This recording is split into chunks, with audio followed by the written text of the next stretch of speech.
也那英国王室成员最近身体是无啥好。北京汉宫17对外表示，国王查尔斯3世因为前列腺的病症要开刀，伫后礼拜要开刀，即马正在住院治疗。另外，今年42岁的凯特王妃，这腹肚的手术才拄做煞，伊嘛住院住2礼拜。 英国国王查尔斯3世无隐瞒家己甲每年真侪男性同款的镜头，都是前列腺肥大的问题公开。伊希望鼓励其他可能出现同款症状的男性去检查。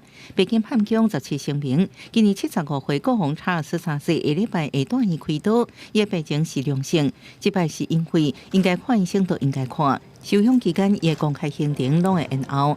前列腺肥大伫50岁以上男性常常看到，未对健康造成严重危险。毋过有无数时的症状，比如排尿困难。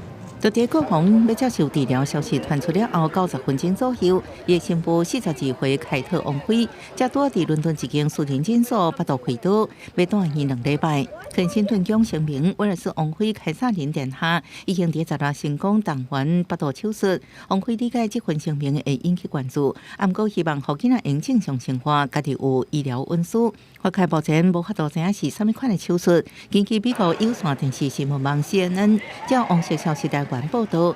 凯特病情甲感情无关系。英国王室一天之内发布2项重要成员上线医疗资讯，算是真罕见。毋过根据了解，这是必要证书。凯特安算伫国外者了后，回归正常生活甲行程。过去大家对凯特的健康情形感觉是袂歹，毋过伊捌伫有新的期间，透过真厉害住院治疗。公司新闻恩文玲报道。